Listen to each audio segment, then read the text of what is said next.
तव कथामृतं तप्तजीवनं कविभिरीडितं कल्मषापहं श्रवणमंगलं श्रीमदाततं भुवि गृह्णन्ति ये भूरिदा जना।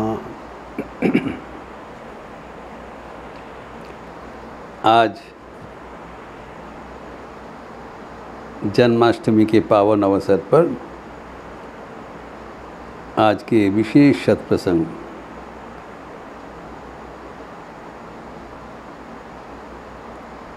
श्री रामकृष्ण का कृष्ण,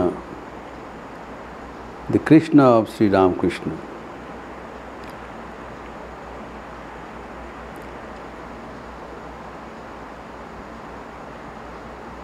श्री रामकृष्ण के कृष्ण का उल्लेख श्री रामकृष्ण के मानस संतान स्वामी ब्रह्मानंद जी किए थे। यद्यपि ठाकुर स्वयं उनके शरीर छोड़ने के पहले नरेंद्रनाथ के पास अपना आत्म परिचय देके गए थे। जो राम थे, जो कृष्ण थे, वही यह शरीर में रामकृष्ण रूप से अवतीर्ण हुए हैं, लेकिन तेरा वेदांत का भाव से नहीं। वेदांत के भाव से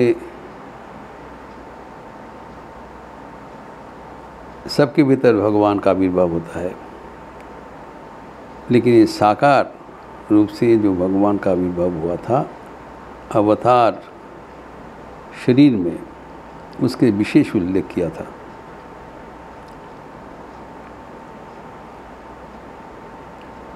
एवं भक्तजनों के बीच, भाग्यशील भक्तगणों के बीच अपना स्वरूप उन्मोचन भी किए थे। वही आज की विषय चर्चा का विषय है। एक तो स्वामी ब्रह्मानंद जी, उनके शरीर छूटने के पहले अलौकिक दर्शन हुआ था, वो उन्होंने व्यक्त किया था।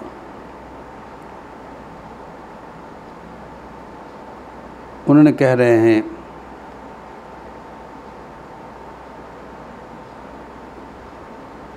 जो तुम्हारे तो कि तुम लोग कोई देख नहीं रहे हो, स्वयं कृष्ण आके उपस्थित हुए हैं। मेरे रामकृष्ण के कृष्ण, वही मुझे चाहिए।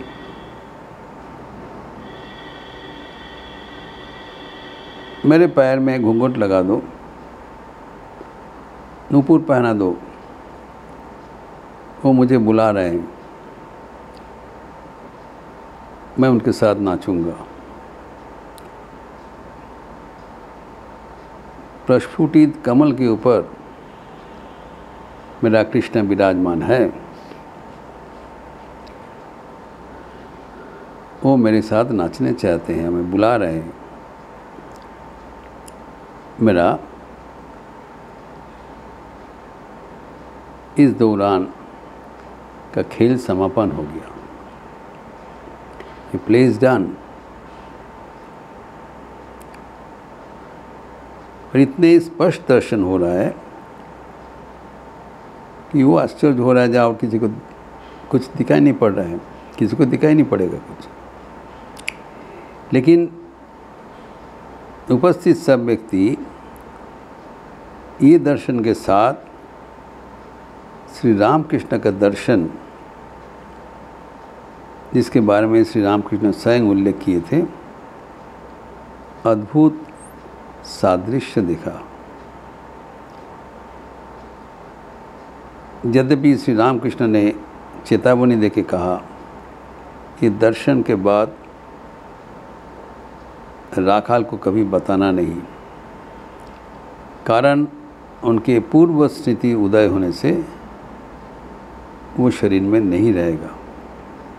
इसलिए किसी ने कभी राजा महाराज की ये बात नहीं बताया, लेकिन ठाकुर ने उनका दर्शन के बारे में उल्लेख किया। राजा महाराज राखाल महाराज उनके पास आने के पहले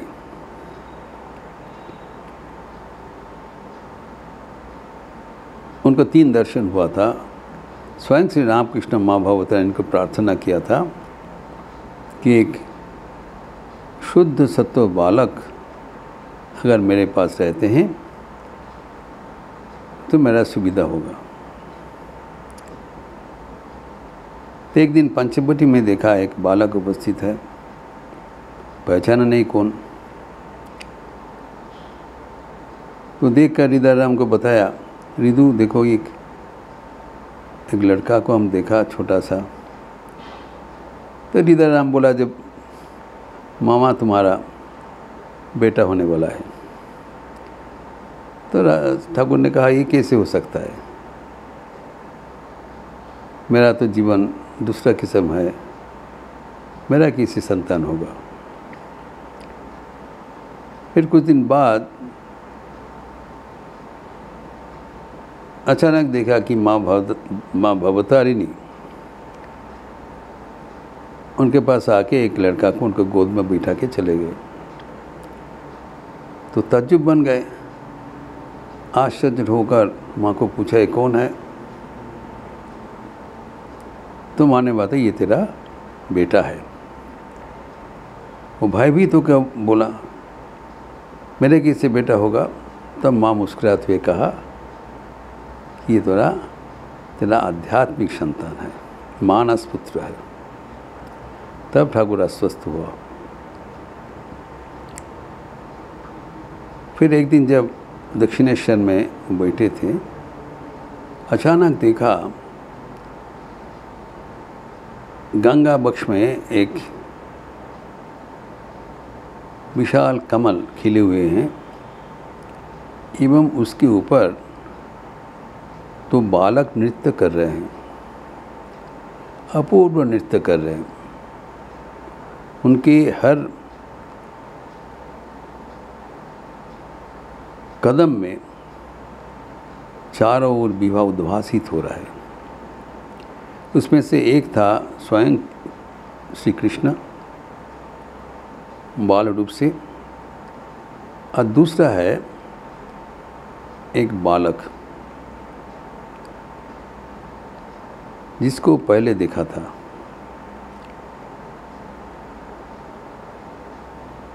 जब आश्चर्य हो गए, मोहित हो गए, उसी समय गंगा से नाव में मनोहर मित्र राखाल महाराज को लेकर उपस्थित हुआ।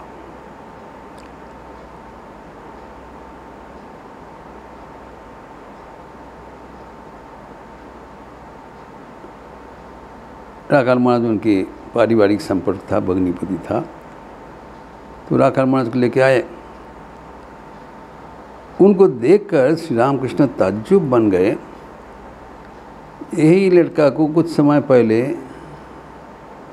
कुछ पल पहले गंगा में देखा नाचते हुए। ये व्यक्ति कैसे यहाँ भी साक्षात ये शरीर में उपस्थित हुआ? तो उन्होंने पूछा, तुम्हारा क्या नाम है? उन्होंने कहा राखाल। उसके पूर्वाश्रम का नाम था राखाल चंद्र घोष। राखाल सुनते ही श्री रामकृष्ण भाव में विभोर हो गए। राखाल मतलब वही वृंदावन का राखाल अभी उनके पास आए हैं। इसके बाद हम जानते हैं राखाल महाराज को श्री रामकृष्ण अपने पास रखकर उनके आध्यात्मिक जीवन पुष्ट करके गए एवं सबको पता चला ये उनके मानस पुत्र है।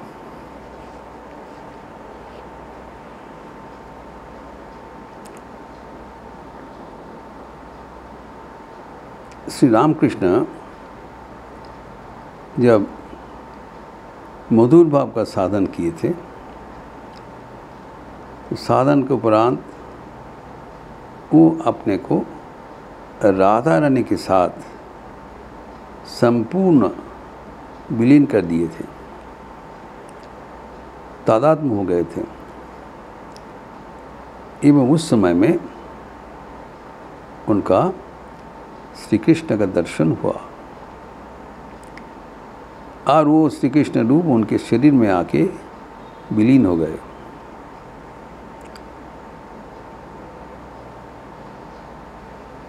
उनके इतना ज़बरदस्त दर्शन हुआ था कि एक दिन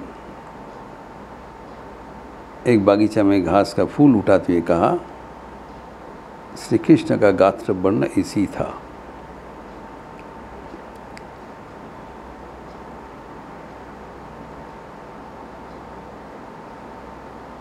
फिर स्वामी अंबिकानंद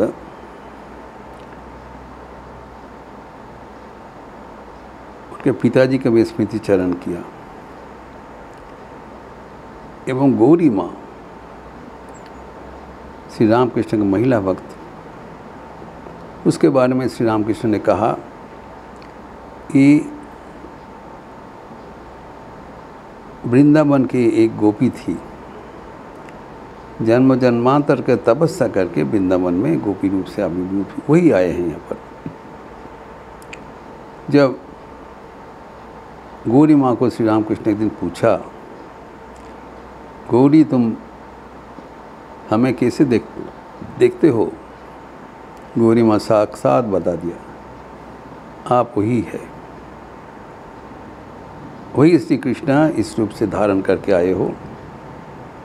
श्रीमद् भागवतम का उद्धृत करके कही थी, एक ही अंश कलाचान्य कृष्णस्तु भगवान स्वयं। हाँ, वही साक्षात भगवान है। उनका दर्शन हुआ कृष्ण रूप से। फिर स्वामी अंबिकानंद, मैं उनका स्मृति चरण में कहा, ये पूर्वाश्रम के नवगोपाल घोष के पुत्र थे, निरद महाराज, राजा महाराज के मंत्र शिष्य थे। तो उन्होंने कहा, कोलकाता में उनके जो भवन में मेरे पिताजी नवगोपाल घोष बीच बीच में श्री रामकृष्ण का आवाहन करते थे और कीर्तन का बंदोबस्त करते थे एवं सबको बहुत प्रसाद वितरण करते थे। एक दिन वैसे ही श्री रामकृष्ण का आह्वान किया, आमंत्रण किया एवं कीर्तन का बंदोबस्त किया। श्री रामकृष्ण पूजा घर में बैठे थे एवं आंगना में कीर्तन हो रहा था। अचानक श्री रामकृष्ण भावस्थ होकर कीर्तनिया के पास पहुंचकर श्री कृष्ण का बंसी वाली रूप धारण करके खड़े हो गए। उनका अद्भुत शोभा देखकर सब व्यक्ति उपस्थित उनको घेरते हुए नाचने लगा। तब नवगोपाल घोष देखा, ये मूर्ति में एक उज्जवल दैवी प्रभाव विकसित हो रहा है। वो सोचा कि उनकी दृष्टि में कुछ भ्रम हो रहा है। वो जाके बारंबार आंख धो के आया, लेकिन वही मूर्ति देखा। तो उनके भाई उधर उपस्थित थे, जय गोपाल, उनको पूछा, तुम्हें कुछ दर्शन हो रहा है? बोला, नहीं, हमें कुछ विशेष दर्शन नहीं हो रहा है। लेकिन नवगोपाल घोष साक्षात कृष्ण का दर्शन हुआ। देखते हुए जीवन परिपूर्ण हो गए। तब वो सोचा, ठाकुर कृपा करके सिर्फ उन्हीं को दर्शन दिया।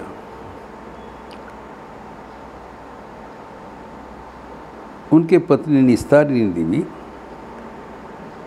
उनका भी मन में श्री कृष्ण का साक्षात दर्शन करने का अभिलाषा थी।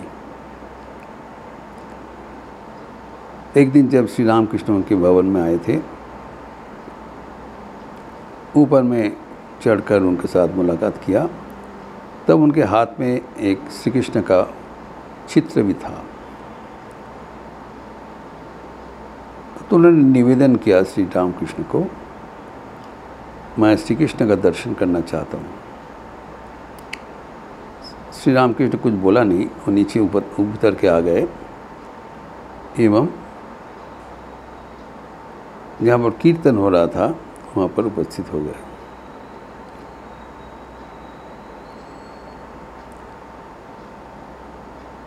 थोड़ा देर बाद उनके अपूर्व भावांतर हुआ और निस्तरणी देवी साक्षात देखा कि श्री कृष्ण उपस्थित है, वर्तमान है।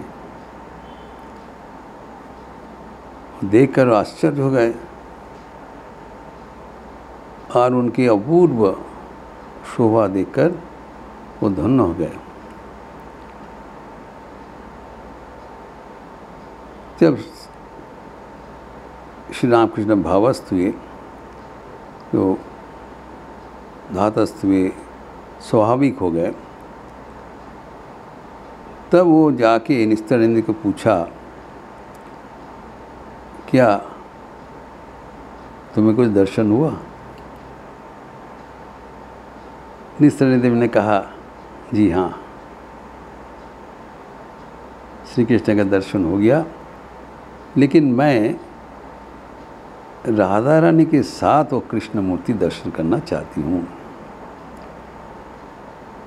तब श्री रामकृष्ण ने कहा, इसके लिए तुम्हें और भी इंतज़ार करना पड़ेगा। कृपा करके दर्शन दे दिया।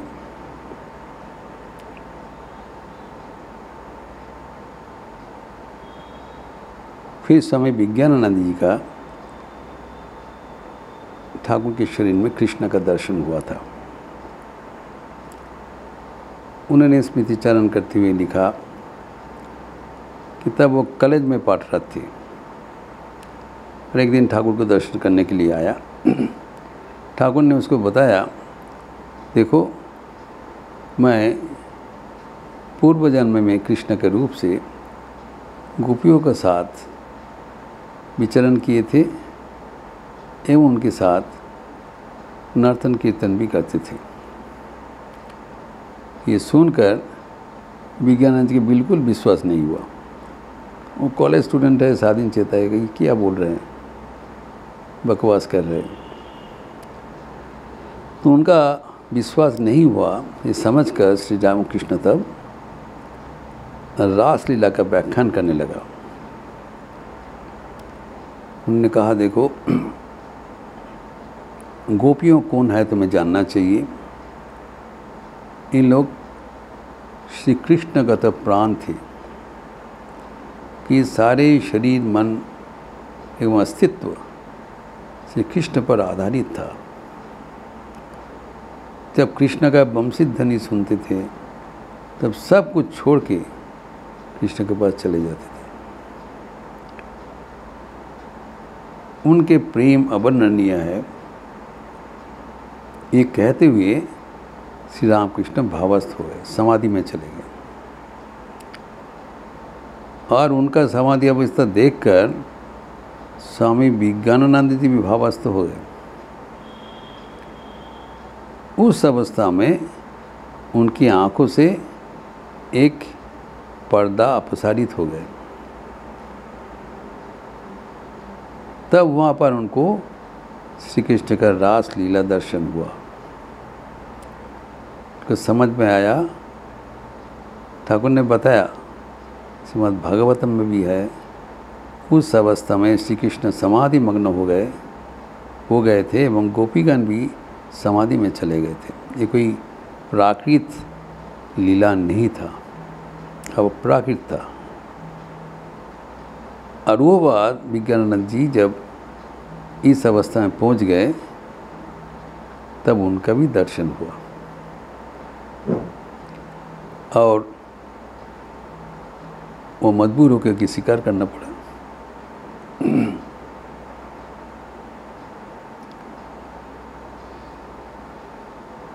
फिर रामकृष्ण पोथी में उल्लेखित है कि अतुल चंद्र घोष, जो कि गिरीश घोष के सहोदर थे, सगे भाई थे, कोलकाता हाई कोर्ट के एक एडवोकेट थे, अटॉर्नी थे, तो वो ठाकुर के परम भक्त थे। उनको भी श्री रामकृष्ण के शरीर में राधा एवं कृष्ण का एक साथ दर्शन हुआ था। रामकृष्ण पोथी में उल्लेखित है। इसका विस्तार स्वामी अभेदानंद जी आपने आत्मजीवनी में लिखा है। उन्होंने लिखा, अतुल का एक अद्भुत शक्ति था, नाड़ी ज्ञान। वो हाथ देख के रोगियों का रोग निर्धारण कर देते थे, यद्यपि वो डॉक्टर नहीं थे, लेकिन उसका एक अद्भुत शैली था। ठाकुर उनको बहुत पसंद करते थे। जब ठाकुर काशीपुर में अंतलीला के समय थे, एक दिन रात 10 बजे अतुल काशीपुर में चले गए। सब दरवाज़ा बंद था, वो खटखटाया, कोई खुला नहीं। इतना रात में तब बंद हो गया। अनेक खटखटाने के बाद कोई खुला नहीं। आखिर में गोपाल दास था, वो आवाज़ सुना, आके दरवाज़ा खोल दिया। खोलने के बाद वो ऊपर में चले गए काशीपुर में, ठाकुर के कमरा में। जाके देखा कि ठाकुर निद्रित है एवं शशि महाराज उनको पंखा से भाई हैंड फैन झेल रहे। तो अतुल को आने को देखकर शशि महाराज उनके हाथ में पंखा दे दिया और नीचे चले गए विश्राम लेने के लिए। बारी बारी में लोग ड्यूटी देते थे, नाइट ड्यूटी। तो अतुल देखा कि कमरे के एक कोन में लाटू महाराज वो सो रहे हैं लेटकर, और श्री रामकृष्ण भी एक चादर मोड़कर निद्रित है। जब पंखा चल रहे थे तब आश्चर्य होकर देखा कि ठाकुर का 2 अंग में, दाहिना अंग बाएं अंग में, एक ओर से श्री कृष्ण है, एक से श्रीमती राधिका है। दोनों का जुगल विग्रह ठाकुर के शरीर में साफ साफ दिखाई पड़ रहा है। उन्होंने सोचा ये कि हमारा कि मस्तिष्क का विभ्रम हो रहा है। बारंबार देखा, वही दृष्टि मिला, वही दर्शन हुआ, एवं उनके मन आनंद में भरपूर हो गए। जब वो सोच रहे थे ये क्या वास्तविक सत्य है, ये हमारे कोई गलत दर्शन हो रहा है, इसी समय कमरा में शरद महाराज आके उपस्थित हुआ और इस बीच ठाकुर का नींद टूट गया, खुल गया। उन्होंने अतुल को देखकर कहा, अरे तुम कब आए हो? ठीक है, अभी शरद आ गए, वो अभी सेवा करेंगे, तुम जाओ नीचे जाके विश्राम करो। जब ये सोच रहे थे हैलुसिनेशन है कि नहीं, इस सोच के साथ वो नीचे उतारा, लेकिन उनका मन में इतना ज़बरदस्त दर्शन हुआ वो कभी भूल नहीं पाया।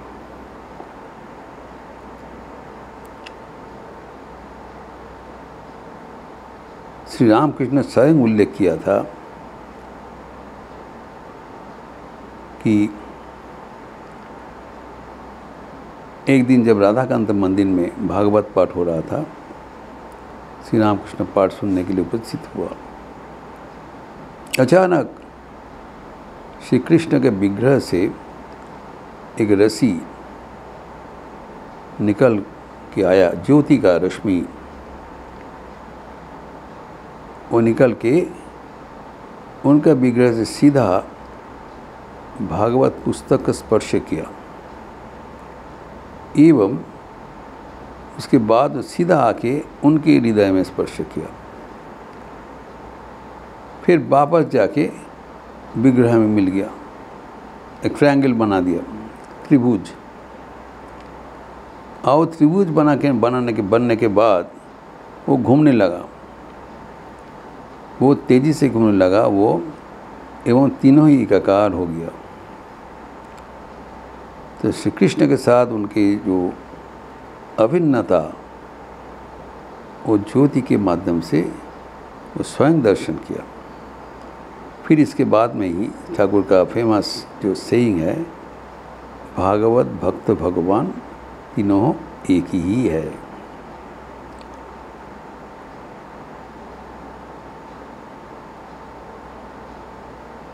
श्री रामकृष्ण का गोपाल रूप से दर्शन हुआ था गोपाल माँ को, हम लोग सब जानते हैं कि गोपालन माँ बड़ा कृष्ण भक्त थे। कामारहाटी में गंगा के किनारे में वैधव्य जीवन यापन करते थे, श्री कृष्ण का भजन करते थे। एक दिन अचानक उनके पूजित विग्रह से जीता जागता बाल कृष्ण का आविर्भाव हुआ और गोपालन माँ को उठा के कुछ खाने चाहा। गोपालन माँ ताज्जुब बन गए, एक जीता जागता शिशु वहाँ पर आविर्भूत हुए, एवं तो उनके घर में जो कुछ था, मुड़ी नाड़ू जो कुछ था दिया, एवं जीता जागता उनके पास गोद में है। तो लेके सीधा जब सुबह हुआ दक्षिणेश्वर चले गए, कि गोद में लेके जब दक्षिणेश्वर में वो जाके उपस्थित हुआ, तब वो बच्चा उनका गोद से निकल के सीधा श्री रामकृष्ण के शरीर में जाके विलीन हो गए। तो तज्जुब लगा, तब उनको पता चला कि सामने जो श्री रामकृष्ण है वही श्री कृष्ण है, अनुरूप में आविर्भूत हुए हैं। एवं उस समय में उनका दर्शन सुनकर श्री रामकृष्ण भी बाल गोपाल रूप धारण करके समाधिस्थ हो गए। एवं जब वो कामारहाटी में लौटने का बंदोबस्त किया, अचानक वो शिशु श्री रामकृष्ण के शरीर से निकल के फिर उनके गोद में चले गए। तीनों का जो अद्भुत दर्शन, श्री रामकृष्ण के भीतर श्री कृष्ण का दर्शन, ये कोई अलौकिक कहानियाँ नहीं है। ठाकुर की जो वाणी, मैं ही श्री कृष्ण का अवतार हूँ, ये भक्तगण आपने आंखों से प्रत्यक्ष किया। विज्ञान महाराज जी से विज्ञान के छात्र इंजीनियर परख कर लिया, अपने आंखों से दर्शन किया और स्वीकार कर लिया। आज उनके पावन जन्म तिथि है, श्री कृष्ण का आविर्भाव तिथि। इस तिथि में हम लोग स्मरण करते हैं वही श्री कृष्ण श्री रामकृष्ण रूप से अवतीर्ण हुए थे, एवं भक्तगण को कृपा करके अपने वो ले जाने के लिए अभी भी आह्वान कर रहे हैं। हमारे आध्यात्मिक जीवन को सफल करने के लिए श्री कृष्ण का नवरूप से आविर्भाव, हम लोग नितांत तो भाग्यशील है कि श्री रामकृष्ण के भीतर श्री कृष्ण का नवरूप देखते हुए हमारा जीवन धन्य हो रहा है। आज उनकी जन्मतिथि में हम श्री कृष्ण तथा श्री रामकृष्ण दोनों को हमारे आंतरिक प्रणाम, श्रद्धा एवं समर्पण देते हुए आज प्रसंग समापन कर रहा हूँ। ओम शांति शांति शांति। हरि ओम तत्सत। श्री रामकृष्णार्पणमस्तु। आज लखनऊ आश्रम में भी जन्माष्टमी पालित हो रहा है।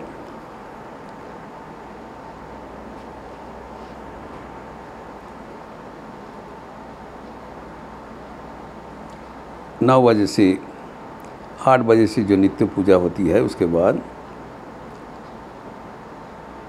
9:15 से एक विशेष कार्यक्रम है। भगवद गीता के अखंड आवृत्ति लखनऊ की विस्मय बालिका 9 साल की कुमारी आर्यमा शुक्ला सारे भगवद गीता निरंतर आवृत्ति करेंगे। एक आसन में बैठकर कोई किताब नहीं देखते हुए अपना स्मृति से उद्धृत करेंगे।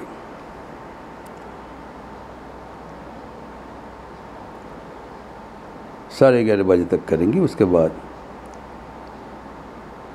भोग निवेदन एवं प्रसाद।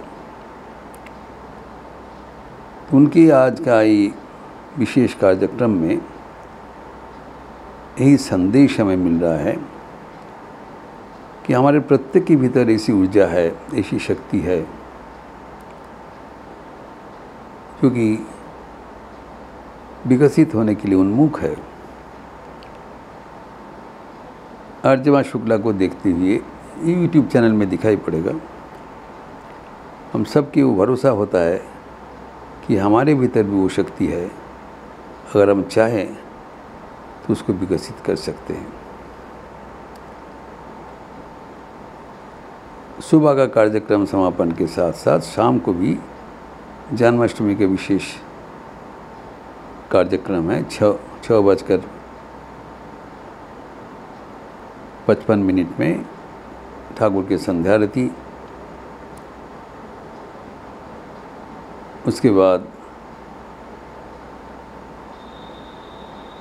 7:45 से श्याम नाम संकीर्तन आज जन्माष्टमी का अवसर पर होता है। एवं 8:30 बजे से श्रीमद् भागवत पाठ, श्री कृष्ण का जन्म लीला का पाठ और व्याख्यान वो मुझे करना पड़ेगा। एवं उसके उपरांत 8:45 से गदाधर अभ्युदय प्रकल्प के बच्चे लोग श्री कृष्ण का एक नृत्य लीला के माध्यम से बाल लीला प्रदर्शन करेंगे। बड़ा रोचक इन लोग नाचते हुए प्रदर्शन करते हैं। वो भी हमारी यूट्यूब चैनल में दिखाई पड़ेगा। और उसके बाद प्रसाद वितरण स्थानीय भक्तों के लिए। ये सब कार्यक्रम में आप सबका हार्दिक स्वागत। अच्छे रहिए, स्वस्थ रहिए, आनंद में रहिए। नमस्कार।